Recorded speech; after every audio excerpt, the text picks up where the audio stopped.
خوش آمدید۔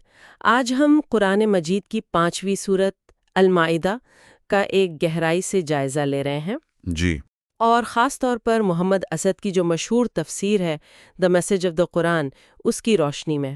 جی بالکل۔ یہ سورت سنا ہے کہ مدنی دور کے آخر میں نازل ہوئی۔ جی ہاں بالکل، آخری مراحل میں، اور اس میں بہت سے اہم بنیادی احکامات ہیں۔ اور اس کا نام بھی تو بڑا دلچسپ ہے، المائدہ۔ وہ حضرت عیسیٰ کے حواریوں والا واقعہ ہے نا؟ جی اسی واقعے کی نسبت سے۔ اور یہ سورت اس لیے بھی بہت خاص ہے کہ اس میں وہ آیت بھی ہے جسے دین کی تکمیل کا اعلان کہا جاتا ہے، آیت نمبر 3۔ او ہاں، وہ مشہور آیت۔ جی، تو اسد صاحب کی تفسیر جو ہے وہ ہمیں اس کے سماجی، قانونی اور آپ کہہ لیں روحانی پہلوؤں کو سمجھنے میں کافی مدد دیتی ہے۔ اس کا جو مرکزی خیال ہے وہ عہد کی پاسداری ہے، انصاف پر زور ہے، حلال و حرام کے اصول واضح کیے گئے ہیں، اور مختلف مذاہب کے لوگوں سے تعلقات کیسے رکھنے یہ بھی بتایا گیا ہے۔ بالکل۔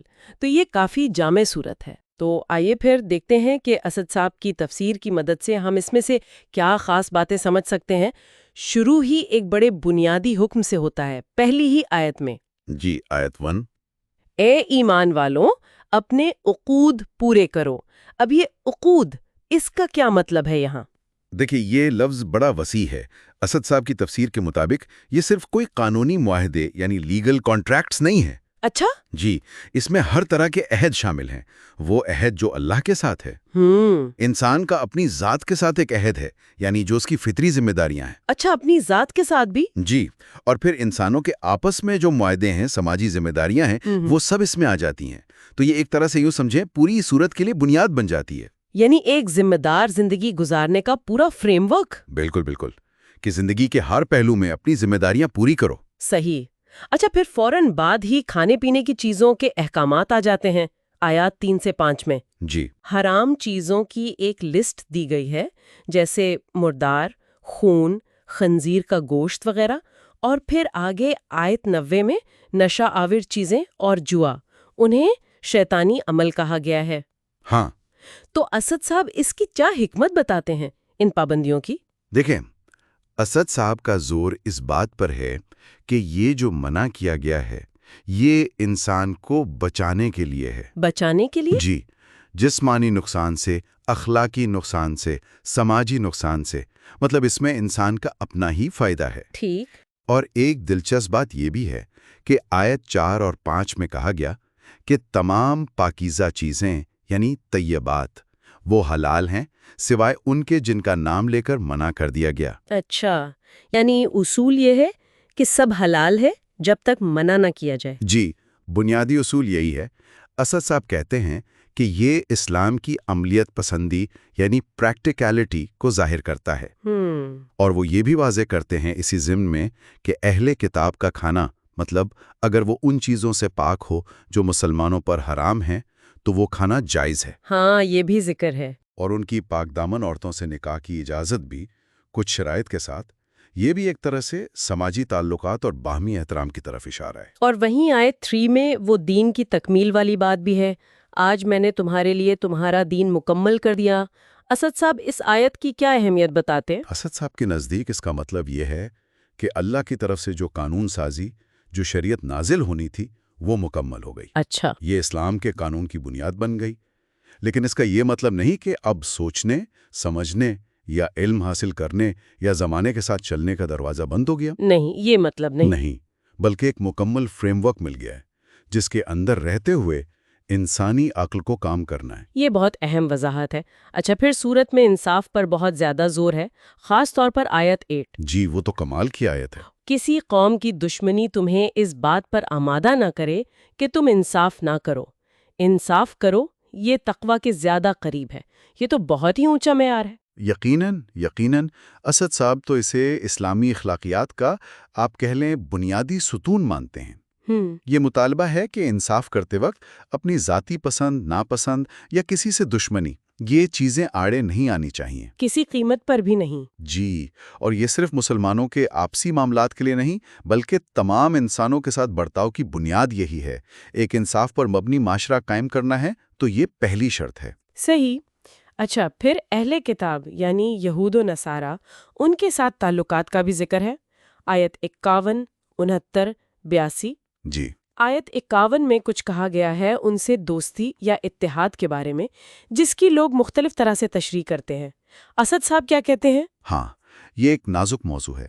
آیت 51 ہے، اے ایمان والو، یہود و نصارہ کو اپنا ولی نہ بناؤ۔ اسد صاحب یہ جو لفظ ہے اولیاء، ولی کی جمع، اس کی تشریح پر بہت زور دیتے ہیں۔ اچھا، کیا مطلب ہے اس کا؟ ان کے مطابق یہاں مراد صرف دوست نہیں بلکہ اخلاقی یا سیاسی اتحاد ہے، یعنی ان کے طرز زندگی کو یا ان کے جو عالمی نظریات ہیں ان کو اس طرح اپنا لینا کہ اپنی اسلامی شناخت یا اصولوں پر حرف آئے۔ یعنی گہرا اتحاد۔ جی، وہ واضح کرتے ہیں کہ اس کا مطلب عام دوستانہ تعلقات یا سماجی میل جول یا کسی اچھے کام میں تعاون اس سے روکنا بالکل نہیں ہے۔ اچھا، اور وہ اس بات کو سپورٹ کرنے کے لیے قرآن کی دوسری آیتیں بھی بتاتے ہیں، جیسے سورۃ الممتحنہ 60 کی آیت 7 سے 9۔ یہ وضاحت بہت اہم ہے کیونکہ اس آیت کو اکثر غلط سمجھا جاتا ہے۔ جی بالکل۔ دوسری طرف آیت 69 ہے جو کہتی ہے کہ تمام سچے اہل ایمان، چاہے وہ مسلمان ہوں، یہودی، سابی یا عیسائی، اگر وہ اللہ اور آخرت پر ایمان لائیں اور نیک عمل کریں تو ان کے لیے کوئی خوف نہیں، نہ وہ غمگین ہوں گے۔ یہ تو بڑی وسیع نظری ہے۔ بالکل، اسد صاحب اسے قرآن کے عالمگیر پیغام کی بڑی مثال سمجھتے ہیں۔ ان کے نزدیک نجات کا جو دار و مدار ہے وہ کسی خاص گروہ سے تعلق پر نہیں بلکہ سچے ایمان اور اچھے عمل پر۔ صحیح۔ اسی طرح آیت 82 میں عیسائیوں کا ذکر ہے کہ وہ مسلمانوں سے محبت میں زیادہ قریب ہیں، خاص طور پر ان کے علماء اور راہب، کیونکہ ان میں عاجزی ہے، تکبر نہیں۔ یہ بھی اہم ہے۔ ہاں، اسد صاحب اسے ایک مثبت بین المذہبی رویے کی مثال کہتے ہیں۔ اچھا، سورت میں بنیادی عقائد، خاص طور پر توحید، اس پر بھی تو زور ہے۔ حضرت عیسیٰ کی الہیت یا تثلیث، اس کی تردید کی گئی ہے آیات 72، 73، پھر 116، 17 میں۔ جی ہاں، اسد صاحب کی تفسیر میں توحید کی جو مرکزیت ہے وہ بار بار سامنے آتی ہے۔ وہ ان آیات کو اصل میں حضرت عیسیٰ کی جو اصل تعلیمات تھی ان کی طرف واپسی کی دعوت کے طور پر دیکھتے ہیں، یعنی ایک خدا کی عبادت۔ جی بالکل، ایک خدا کی عبادت۔ اس کے علاوہ وہ قابیل اور حابیل کو جو قصہ ہے آیات 27-32، اس کے ذریعے انسانی جان کی حرمت پر جو زور دیا گیا ہے اس کو بھی نمایاں کرتے ہیں۔ ہاں، کہ ایک جان کا قتل پوری انسانیت کا قتل، اور ایک جان کو بچانا پوری انسانیت کو بچانا۔ اسد صاحب کہتے ہیں کہ یہ ایک آفاقی اخلاقی اصول ہے، یونیورسل مورل پرنسپل۔ بالکل۔ اچھا، آخر میں ایک اور بہت دلچسپ نقطہ ہے آیات 101 اور 102 میں۔ وہ غیر ضروری سوالات پوچھنے سے منع کرتی ہیں جن سے دین میں مشکل پیدا ہو۔ جی، یہ بہت اہم نقطہ ہے۔ اس کا کیا مطلب ہے؟ اسد صاحب اس کو بہت اہمیت دیتے ہیں۔ ان کے مطابق یہ آیات دین میں سختی پیدا کرنے اور غیر ضروری، آپ کہہ لیں، بال کی کھال اتارنے سے منع کرتی ہیں۔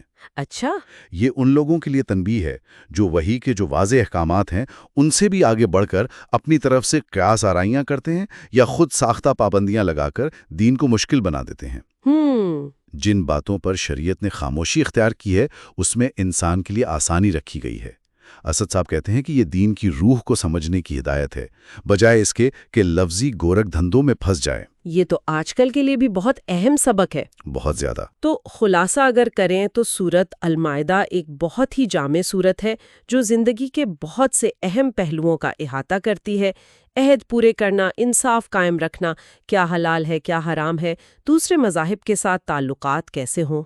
جی، اور ان سب کی بنیاد توحید پر ہے اور دین میں غلو یعنی ایکسٹریمزم سے بچنے کی تلقین ہے۔ یہ ایک متوازن اور عملی زندگی گزارنے کا طریقہ بتاتی ہے۔ اور اسد صاحب کی تفسیر ان سب احکامات کے پیچھے جو حکمت ہے اور جو عملی پہلو ہیں ان کو بہت خوبی سے واضح کرتی ہے۔ جی بالکل۔ تو آخر میں اپنے سامعین کے لیے ایک سوال چھوڑ جاتے ہیں غور و فکر کے لیے۔ یہ جو آیت 101 کا اصول ہے کہ دین میں مشقت پیدا کرنے والے غیر ضروری سوالات سے بچا جائے، یہ اصول آج کے دور میں ہمیں اپنے عقیدے اور عمل کو سمجھنے میں اور ان پر عمل کرنے میں کس طرح رہنمائی دے سکتا ہے؟ بہت اچھا سوال ہے، اس پر ضرور سوچنا چاہیے۔